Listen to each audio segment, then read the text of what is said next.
नमस्कार बच्चों। आज हम नाइन्थ क्लास के बारे में कुछ डिस्कस करेंगे। नाइन्थ कक्षा का समाज विज्ञान का प्रथम चैप्टर फ्रांस की क्रांति। तो फ्रांस की क्रांति का थोड़ा सा हम विवरण देते हैं। क्रांति मतलब होता है हम किसी व्यक्ति से तंग आकर, परेशान होकर उसके खिलाफ विद्रोह कर देना, उसको समाप्त करने को या उसको बदलने को, उसको हटाने की जो मन के अंदर जो धारणाएं विकसित होती है और उसको हम इस सही रूप में उसको उभारने के लिए हम जो नई शुरुआत करते हैं वो क्रांति कहलाती है। क्रांति में पुराना हटाकर कुछ नया बदलाव लाना। तो ये फ्रांस की क्रांति 1789 में हुई थी। अब फ्रांसी क्रांति की देखो, ये क्रांति हुई क्यों थी, इसका भी कुछ कारण होना चाहिए। भी क्रांति हमेशा कुछ न कुछ कारणों से होती है। कोई भी चीज़ होती है उसका कुछ न कुछ कारण जरूर होता है, क्यों और कैसे। कोई भी चीज़ का कारण जरूर होता है, फिर उसके बाद उसका परिणाम भी जरूर निकलता है। तो यहाँ कारण की बात करते हैं तो फ्रांस की क्रांति का कारण था वहाँ का शासक लुई 16वां। लुई 16वां मतलब वहाँ का शासक का नाम था लुई 16वां। वहाँ के फ्रांस के राजाओं को लुई के नाम से जाना जाता था।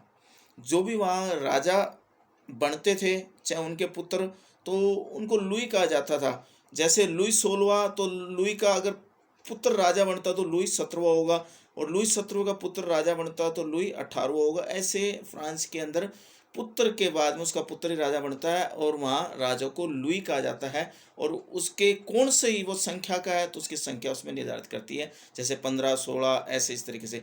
तो इस समय जब ये शासन चल रहा था 1774 में लुई 16वां शासक बनता फ्रांस का।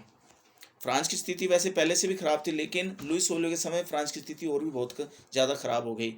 कारण क्या है कि एक तो फ्रांस ने अमेरिका की जो क्रांति थी, अमेरिका की क्रांति में फ्रांसीसियों ने अमेरिका का सहयोग करा था। उसकी क्रांति में मतलब अमेरिका को आज़ादी दिलाने में फ्रांसीसियों ने अमेरिका का सहयोग किया था इस क्रांति में। और ये क्रांति किसके खिलाफ थी? अमेरिका की इंग्लैंड के खिलाफ। तो फ्रांस के राजा ने अमेरिका का सहयोग करा, तो उसमें आर्थिक रूप से, सैनिक रूप से, दोनों तरफ से सहयोग करा था। लेकिन ये क्रांति सफल तो हुई, अमेरिका स्वतंत्र हो गया, लेकिन फ्रांस इस युद्ध में काफ़ी आर्थिक भार से ग्रसित हो गया। मतलब कि फ्रांस के काफ़ी सैनिक और रसद सामग्री नष्ट हो गई थी इस युद्ध में, तो काफ़ी बोझ बढ़ गया था फ्रांस पर।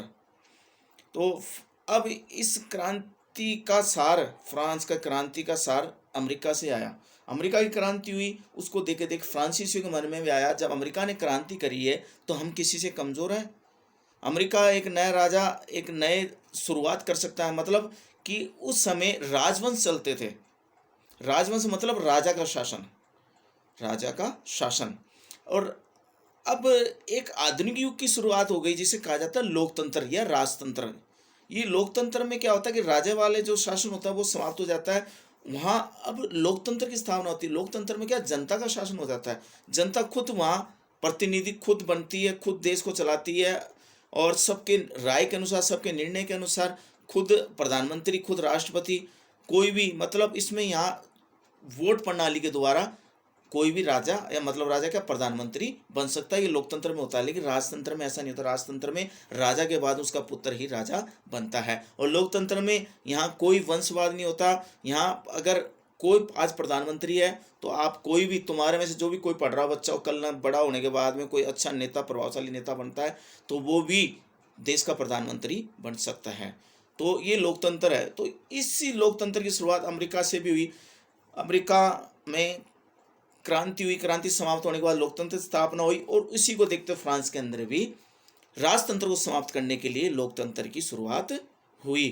तो अब ये फ्रांस की क्रांति, देखो क्रांति हमेशा किसी न किसी कारणों से होती है। यहाँ कारण क्या हुआ था कि लुई 16वां एक अंतकारी या परेशान करने वाला व्यक्ति था। वो अपनी जनता को हमेशा आए दिन कोई न कोई नए नए करों के बोझ तले हमेशा दबाता रहता था। जनता परेशान हो गई थी, मतलब टैक्स दे दे के।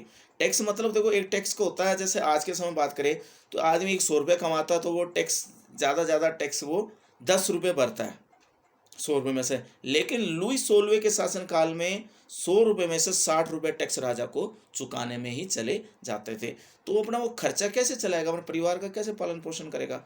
तो उस समय लुई 16वां क्या कर रहा था, उसके शासन में उसने इतना टैक्स बढ़ा दिया जनता पर, जनता बहुत बुरी तरह से ग्रसित हो गई। हर चीज़ पर कर, हर चीज़ पर टैक्स।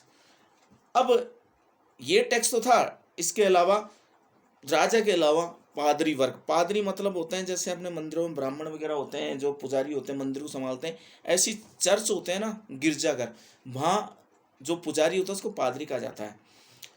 फ्रांस में उसमें पादरियों का बोलबाला बहुत ज़्यादा था, उनका वर्चस्व बहुत ज़्यादा था। उनके राजा के बाद पादरियों को सबसे महत्वपूर्ण माना जाता था, और पादरी का शोषण नहीं होता था, पादरी बल्कि शोषण करता था जनता। और अब ये शोषण के तरीके ये हो गए कि जनता से राजा भी कर लेता था, और ये चर्च में मतलब पादरी भी ये जनता से कर लेते थे।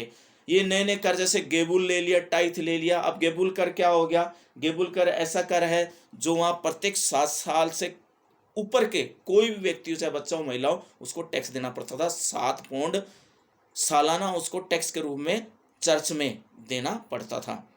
अब इस तरीके से जो व्यक्ति की इतनी कमाई है, और जो 7 साल से ऊपर का बच्चा कमाना थोड़ी लग जाता है, अब उसको ये गेबुल नाम का कर चर्च में देना पड़ता था।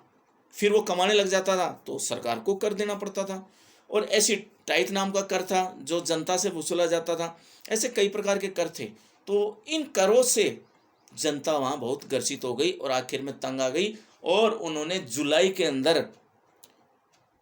1789 में फ्रांस के पेरिस नगर के अंदर सारी जनता ने फ्रांस की धावा बोल दिया, और उसको चारों ओर से उस महल को घेर लिया राजा के, और राजा को आवाज़ देने लग गए महल के बाहर कि राजा बाहर निकलो।